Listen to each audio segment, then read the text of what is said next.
और अब जोधपुर से बड़ी खबर आपको बता दें, सरदारपुरा पुलिस ने स्पा सेंटर्स पर कार्रवाई की है।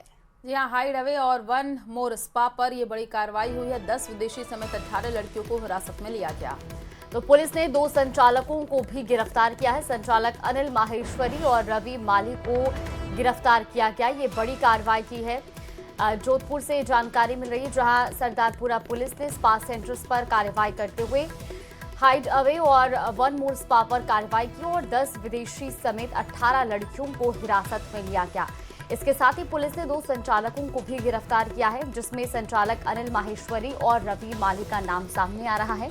फिलहाल इन पर आगे की कार्रवाई की जाएगी। तो बड़ी खबर इस वक्त आपको जोधपुर से बता रहे हैं और संवाददाता चंद्रशेखर हमारे साथ जुड़ चुके हैं। चंद्रशेखर, ये बड़ी कार्रवाई स्पा सेंटर्स पर हुई है, अपडेट दीजिएगा। देखिए, जोधपुर पुलिस कमिश्नरेट के विभिन्न इलाकों में जिस तरह से स्पा संचालित होते हैं, इसी कड़ी में सरदारपुरा थाना क्षेत्र में 2 स्पा जिनमें विदेशी युवतियां जो काम करती थी और अनैतिक गतिविधियों चलने के संदेह में ये कार्रवाई की गई है।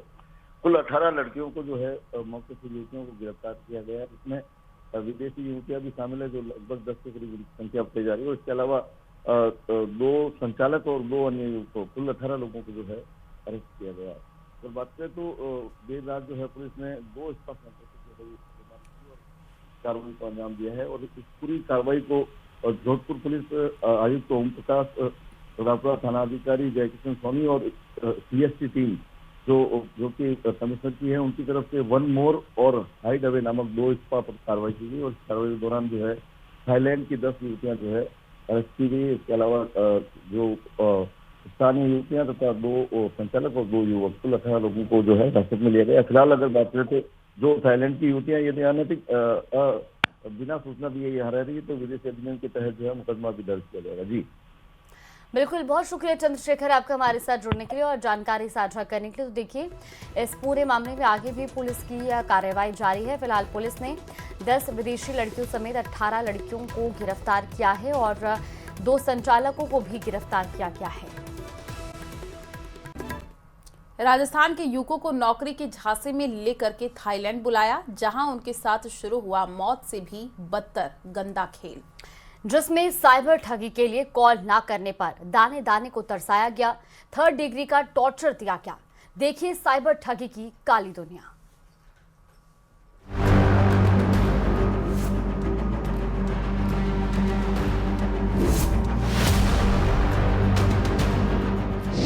विदेश में 3rd डिग्री टॉर्चर, साइबर ठगी की काली दुनिया, आंखों में डर, पीड़ा, मंजर भयंकर, विदेश में नौकरी का काला सच।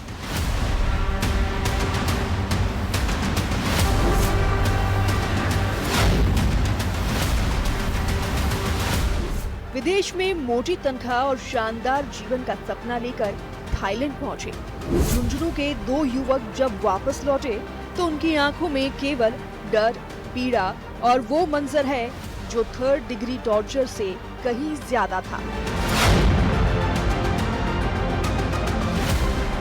यह कहानी है झुंझुनू के अक्षय मीणा और शैलेश मीणा की, जो थाईलैंड और म्यांमार की सीमा से अवैध साइबर कैंप से जान बचाकर लौटे। दरअसल दोनों युवकों को सोशल मीडिया के जरिए टेलीग्राम पर डेटा एंट्री ऑपरेटर की नौकरी और 80,000 रुपए की मासिक वेतन का ऑफर मिला। एजेंट ने उन्हें भरोसा दिलाया कि वीजा और टिकट फ्री रहेंगे। लालच में आकर दोनों युवक अगस्त महीने में दिल्ली से बैंकॉक के लिए रवाना हो गए, क्योंकि उन्हें थाईलैंड से म्यांमार बॉर्डर पर अवैध साइबर ठगी कैंप में ले जाया गया, जहां से उनका भयावह सफर शुरू हुआ।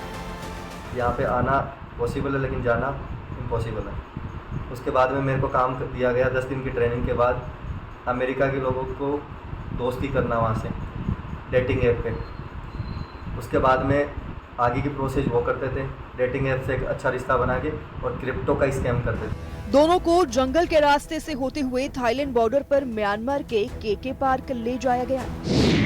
वहां साइबर ठगी के काम की ट्रेनिंग दी गई और जब युवकों ने इस काम से इनकार किया तो उन्हें टॉर्चर किया जाने लगा।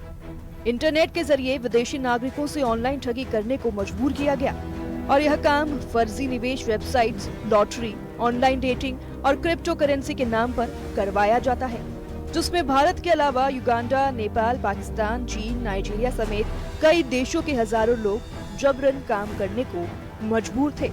और इतना ही नहीं, जो विरोध करता है उसे मारपीट कर जेल में भी डाल दिया जाता है या एजेंट के जरिए 4 से 5 लाख रुपए में बेच दिया जाता है। लेकिन करीब 15 दिन पहले कंपनी के अंदर गोलीबारी और बमबारी की घटना हुई, जिसके बाद भगदड़ मच गई।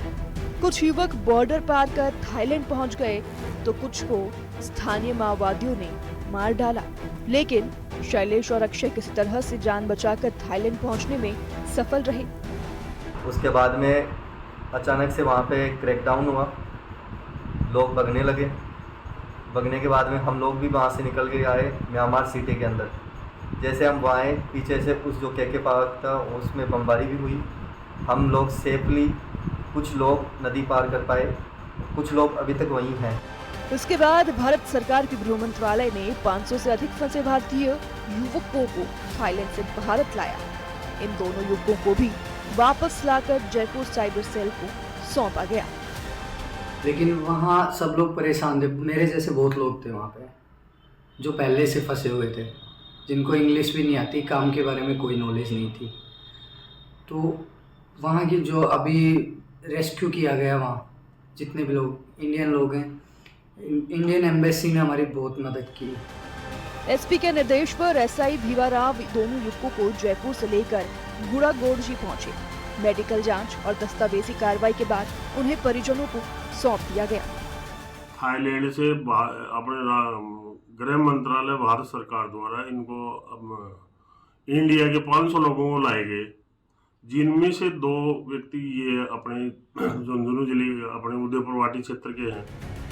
थाईलैंड में डेटा एंट्री ऑपरेटर की नौकरी और मोटी तनख्वाह के झांसे में आकर देश के 2000 से अधिक युवा थाईलैंड और म्यांमार की सीमा पर स्थित अवैध कैंपों में फंसे हुए हैं।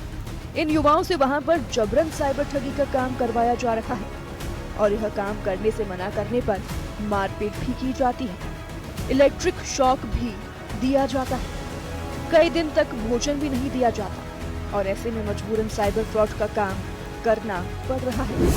थाईलैंड और म्यांमार की सीमा से लौटे इन 2 युवकों की कहानी हर उस भारतीय के लिए सबक है। झुंझुनू से कृष्ण सिंह शेखावत की रिपोर्ट, न्यूज़ 18 राजस्थान।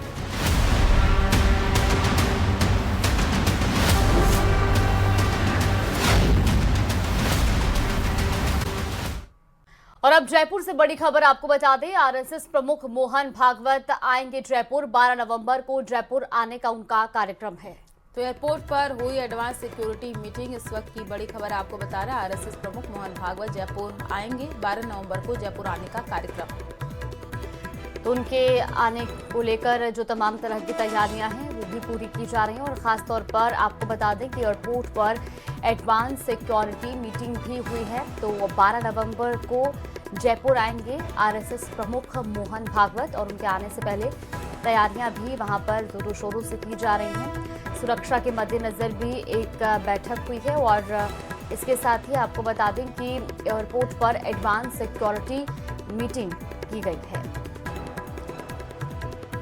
तो बड़ी खबर आपको बता रहे हैं, आरएसएस प्रमुख मोहन भागवत का जयपुर दौरा रहने वाला है और उससे पहले तमाम तरीके की तैयारियां की जा रही हैं। जानकारी ये मिल रही है कि एयरपोर्ट पर एडवांस सिक्योरिटी मीटिंग भी हुई है।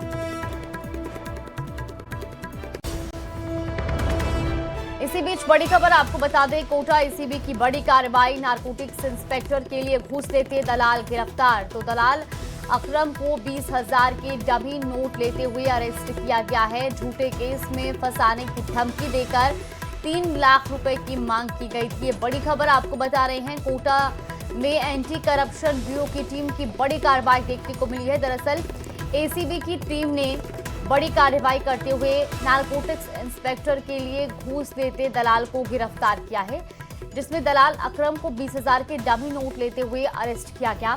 संवाददाता ओम प्रकाश हमारे साथ जुड़ गए हैं ज्यादा जानकारी के साथ। ओम प्रकाश, क्या कुछ ये पूरा मामला है और फिलहाल क्या कार्रवाई की है एसीबी की टीम ने? देखिए, फिलहाल कोटा एसीबी की टीम ने जो दलाल है उसको तो पकड़ लिया है, लेकिन जो इंस्पेक्टर है जिसके नाम हितेश कुमार जो नाम बताया जा रहा है, उसके लिए ये जो है रिश्वत की राशि ली जा रही थी, वो मौके से फरार हो गया है। बड़ी और अहम बात इसमें यह है कि असली नोट 20,000 ही थे, बाकी उसमें लाखों रुपए के डमी नोट थे, यानी कि 3 लाख रुपए की रिश्वत की ये मांग की जा रही थी। जो है केंद्रीय नारकोटिक्स ब्यूरो के इंस्पेक्टर जो भवानी मंडी में तैनात थे, उनके द्वारा ये जो है रिश्वत की मांग की जा रही थी और एसीबी को लगातार इसके लिए शिकायतें दी जा रही थी, क्योंकि परिवादी के पिता को जो है झूठे मुकदमे में फंसाने की धमकी देकर 3 लाख रुपए की रिश्वत की डिमांड की थी, और जिसके बाद कोटा एसीबी के जो है टीम वहां मौके पर पहुंची और पूरे सत्यापन के बाद में ट्रेप की कार्रवाई की। कार्रवाई के दौरान दलाल अकरम हुसैन को जो है भवानी मंडी के इंस्पेक्टर के लिए रिश्वत की लेते हुए उनको गिरफ्तार कर लिया और 20,000 रुपए के असली नोट सहित जो डम्मी नोट थे वो लेते हुए उनको मौके पर ही रंगे हाथों गिरफ्तार कर लिया। लेकिन जो इंस्पेक्टर है, क्योंकि देर रात की कार्रवाई है, तो अंधेरे का फायदा उठाते हुए जो हितेश कुमार है इंस्पेक्टर, वो मौके से फरार हो गया। हालांकि टीम उनके पीछे लगी हुई है।